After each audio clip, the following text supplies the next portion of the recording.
दोस्तों नमस्कार। स्वागत है आपका मेरे चैनल पर।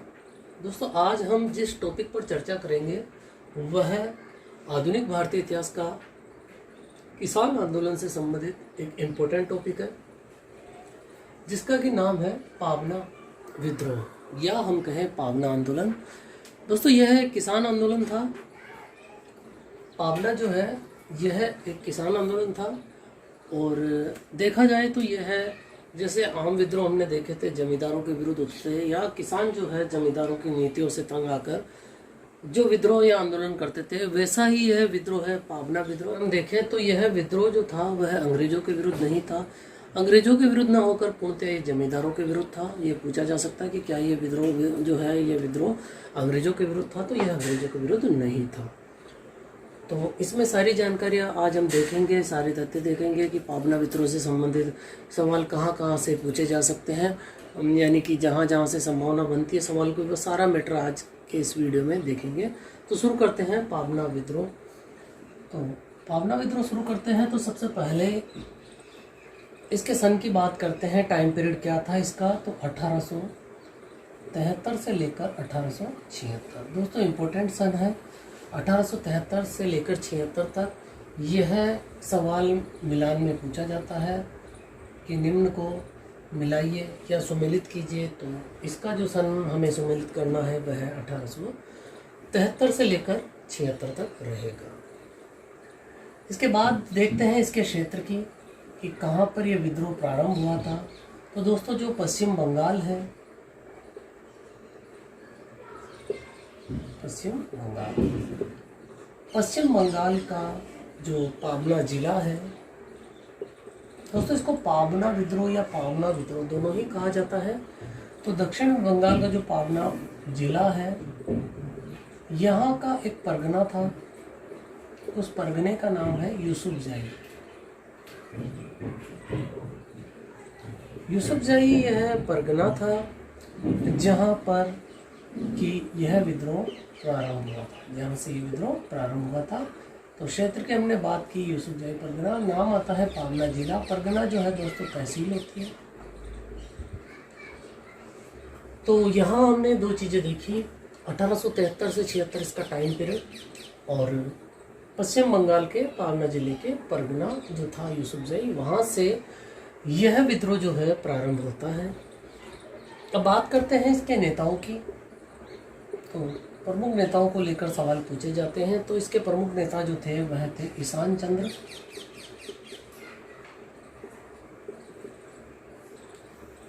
राय। इसके अलावा अगर और हम देखें तो केशव चंद्र राय,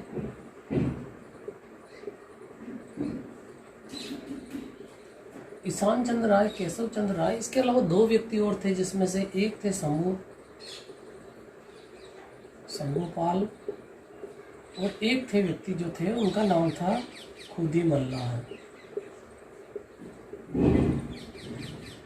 तो दोस्तों चार इसके प्रमुख नेताओं के नाम आते हैं जिसमें ईशान चंद्र राय, केशव चंद्र राय, शंभूपाल और खुदी मल्लाह। चारों नाम इम्पोर्टेंट है, सवाल पूछा जा सकता है कि पावना विद्रोह से संबंधित व्यक्तियों में से निम्न में से कौन सा नहीं है। तो तीन नाम दे देंगे, एक अन्य नाम देंगे।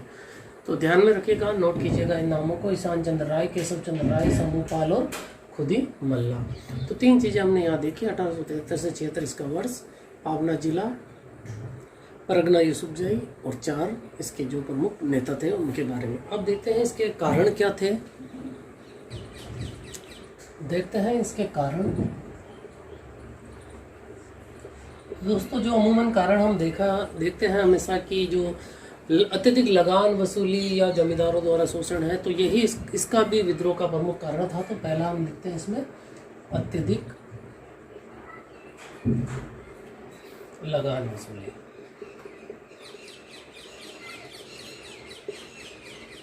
अत्यधिक लगान वसूली।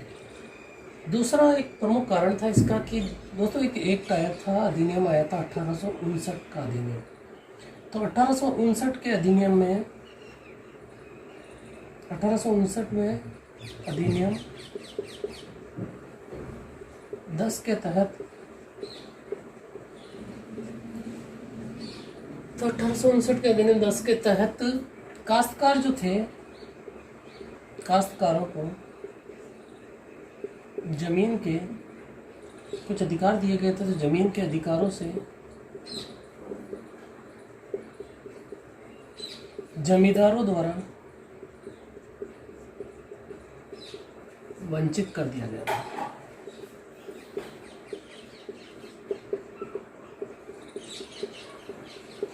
तो यह एक अन्य मुख्य कारण था कि 1859 का अधिनियम 10 के तहत काश्तकारों को कुछ रियायतें दी गई थी, जमीन उनके लिए कुछ छूट दी गई थी, उनको जमीनें दी गई थी। तो उसके जो जमीन से प्राप्त जो जमीन के अधिकार थे, उनसे जमींदारों द्वारा जो है उनको, यानी किसानों को, काश्तकारों को वंचित कर दिया गया था। तो यह भी एक प्रमुख कारण बना इस विद्रोह के फैलने का। तो जब किसानों को यह रियायतें नहीं मिलने लगी और उनसे अधिक से अधिक जो है शोषण करके लगान वसूली की गई, तो उनमें जो है असंतोष की भावना बन गई और यही जो पावना विद्रोह का मुख्य कारण बना। इस विद्रोह के दो प्रमुख नारे थे दोस्तों, वह देखते हैं, इनसे भी सवाल पूछे जाते हैं। तो विद्रोह का जो नारा था वह था कि जमींदारी प्रथा का अंत किया जाए, यानी जमींदारी प्रथा का अंत, प्रथा को खत्म करके, जमींदारी प्रथा को खत्म करके रेतवाड़ी प्रथा लाई जाए।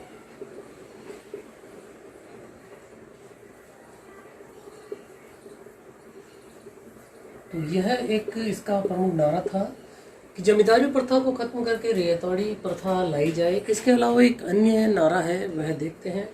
ये कहते थे कि हम महारानी के और सिर्फ महारानी के,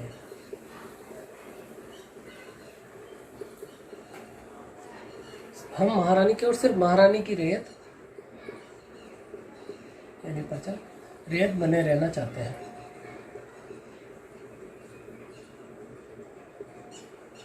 तो दो इम्पोर्टेंट नारे थे दोस्तों, इनके सवाल पूछा जाता है कि किस आंदोलन में कहा गया या किस विद्रोह में कहा गया कि हम महारानी के और सिर्फ महारानी की रेत बनाए रहना चाहते हैं। तो वह था पावना विद्रोह। इसके अलावा जमींदारी प्रथा को खत्म करके रेतवाड़ी प्रथा जो है लाई जाए, यह भी पावना विद्रोह का एक प्रमुख नारा था। दोस्तों यहाँ पर हमें एक चीज़ मालूम पड़ रही है कि यह विद्रोह जो था वह अंग्रेजों के विरुद्ध नहीं था, ये केवल जमींदारों के विरुद्ध यह विद्रोह था। तो दो हमने देखे यहाँ पर इनके नारे और दो कारण को पिछले जो है चर्चा की थी। अब हम देखते हैं इसके विद्रोह के समर्थन में कौन कौन लोग थे जिन्होंने इस विद्रोह का समर्थन किया, उनको लेकर भी सवाल पूछे जाते हैं। तो देखते हैं, तो बात करते हैं समर्थन की कि पावना विद्रोह जो था उसके समर्थन में कौन कौन थे। तो पावना विद्रोह का जो समर्थन किया था, तो सबसे एक प्रमुख क्वेश्चन यहाँ बनता है कि जो लेफ्टिनेंट गवर्नर कैंपबेल, दोस्तों इम्पोर्टेंट नाम है यहाँ कि इसका समर्थन अंग्रेज अधिकारी जो कैंपबेल था उसने भी किया था। तो पूछा जा सकता है किस अंग्रेज अधिकारी ने जो है पावना विद्रोह का समर्थन किया, तो कैंपबेल ने इसका समर्थन किया था। और इसके अलावा यह भी सवाल आ सकता है कि पावना विद्रोह का समर्थन करने वाला अंग्रेज अधिकारी कौन था, तो वह कैंपबेल था, लेफ्टिनेंट गवर्नर कैंपबेल ने इसका समर्थन किया था। तो एक इम्पोर्टेंट सवाल है ये। इसके अलावा और अगर हम देखें तो इसमें जो है बंकिम चंद्र चटर्जी,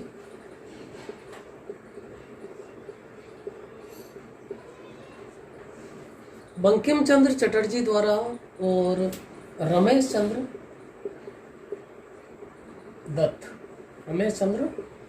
दत्त, इनके द्वारा भी जो है इस आंदोलन का समर्थन किया गया था। इसके अलावा अगर हम देखें तो किसानों ने इस आंदोलन, अगर हम देखें तो यह आंदोलन जो था बहुत ही सुसंगठित, सुनियोजित और सुव्यवस्थित आंदोलन माना जाता है। एक तरह से अहिंसात्मक आंदोलन माना जाता है ये। और किसानों ने इसमें जो है इस आंदोलन के लिए अहिंसात्मक लड़ाई लड़ी, कई सारे जुलूस निकाले गए इस आंदोलन के तहत, लगान के लिए हड़तालें की गई। इसके अलावा हिंदू मुस्लिम जो थे एक होकर इस विद्रोह का जो था जमींदारों का विरोध कर रहे थे। इस विद्रोह में जो वह सक्रिय भूमिका निभा रहे थे, यानी कि इस विद्रोह में जो था हिंदू मुस्लिम आपस में साथ मिलकर लड़े, हिंदू मुस्लिम एकता के नारे लगाए गए। इसके अलावा हम देखते हैं कि जो यह विद्रोह था। इसको लेकर एक बहुत ही महत्वपूर्ण सवाल यहाँ बनता है कि एक व्यक्ति थे जिनका नाम था मुशर्रफ हुसैन।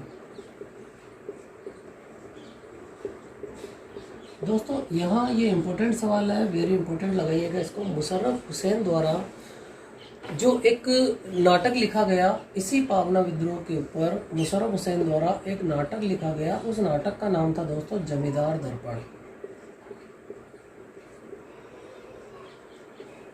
जमींदार दर्पण ये नाटक मुशर्रफ हुसैन द्वारा लिखा गया।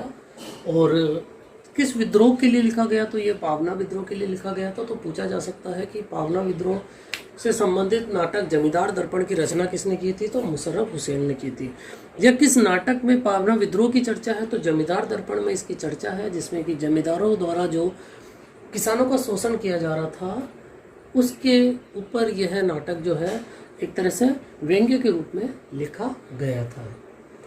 और अगर हम देखें तो इस पावना विद्रोह के समर्थन में एक संस्था थी जिसका नाम था भारतीय संस्था इंडियन एसोसिएशन।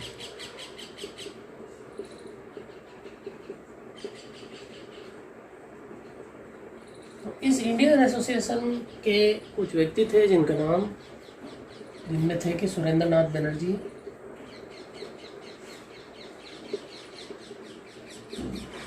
आनंद मोहन बोस, सुरेंद्र नाथ बनर्जी, आनंद मोहन बोस,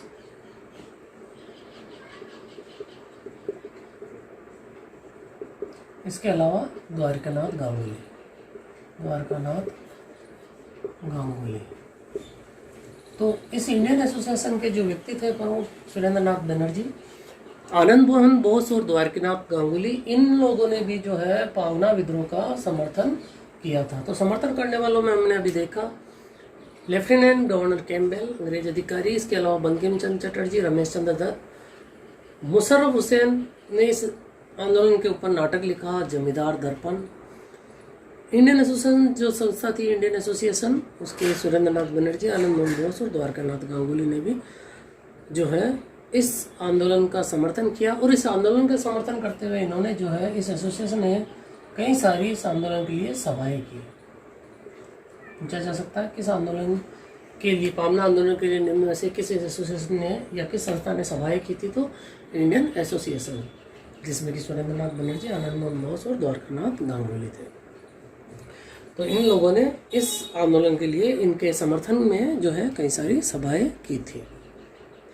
इसके अलावा और हम देखें जब पावना विद्रोह हुआ उसके बाद में सरकार ने इस विद्रोह की जांच के लिए एक कमेटी का गठन किया, एक आयोग का गठन किया। और उसी आयोग की सिफारिश में अंत में अगर हम देखें तो 1885 ईस्वी में एक बंगाल काश्तकारी अधिनियम आया था, जिसके तहत किसानों को उनकी जमीन वापस कर दी गई थी। तो इसको देखते हैं।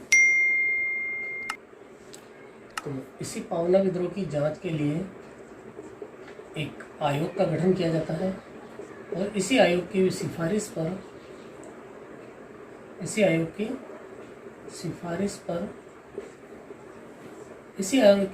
पर एक अधिनियम आता है दोस्तों 1885 ईस्वी में। मुख्य है, इम्पोर्टेंट है, बहुत ही महत्वपूर्ण अधिनियम है 1885 का, जो है 1885 का ईस्वी में बंगाल काश्तकारी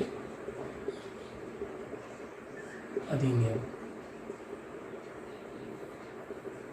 तो यह अधिनियम आता है 1885 का बंगाल काश्तकारी अधिनियम। पूछा जा सकता है कब आया था बंगाल काश्तकारी अधिनियम? तो दो सवाल बनते हैं यहाँ पर। तो 1885 में आया था। किससे संबंधित था? तो पावना विद्रोह से संबंधित था। तो बंगाल काश्तकारी अधिनियम आया, इसकी जांच की गई थी, एक आयोग बनाया गया पावना विद्रोह की जांच के लिए और उसी के सिफारिश के आधार पर जो है बाद में बंगाल काश्तकारी अधिनियम बनाया गया। यानी कि इसी काश्तकारी अधिनियम के तहत क्या किया गया, किसानों की जो जमीन थी, यानी किसानों को उनकी जमीन वापस मिले।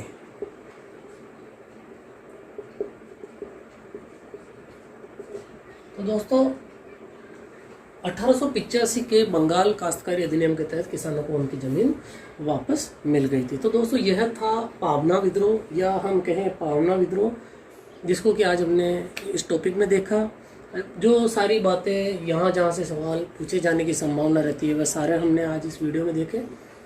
इस वीडियो में हमने उन्हीं तथ्यों की चर्चा की है जहां से सवाल पूछे जाते हैं, और इसके अंतर्गत हमने देखा कि 1873 से लेकर 1876 इसका टाइम पीरियड रहता है। इसके अलावा यह विद्रोह पश्चिम बंगाल के पाबना जिले के परगना यूसुफजई जो था उसमें प्रारंभ हुआ था। नेता जो थे इनके ईशान चंद्र राय, केशव चंद्र राय और खुदी मल्ला, और हमने जो लास्ट नेता देखा था वो संबुल पाल थे।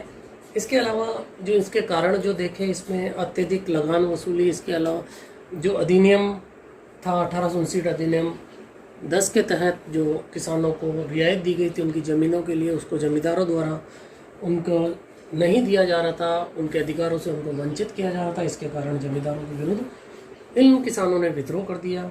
उसके अलावा इस विद्रोह का नारा देखा जिसमें इन्होंने कहा था जो विद्रोहियों ने कि जमींदारी प्रथा का जो है ख़त्म करके रेतवाड़ी प्रथा लाई जाए।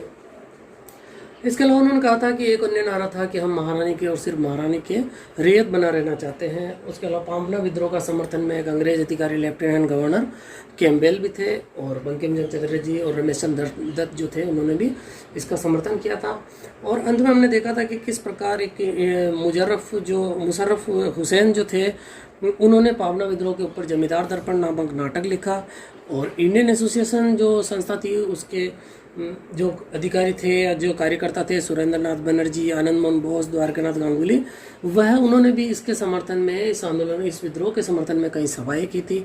और अंत में सरकार को एक आयोग का गठन करना पड़ा, और उस आयोग की सिफारिश पर ही 1885 में बंगाल काश्तकारी अधिनियम लागू किया गया जिसमें किसानों को उनकी ज़मीन वापस मिली। तो यह था दोस्तों आज का हमारा इम्पोर्टेंट टॉपिक पाबना विद्रोह, और मिलते हैं ऐसे ही महत्वपूर्ण टॉपिक के साथ। धन्यवाद।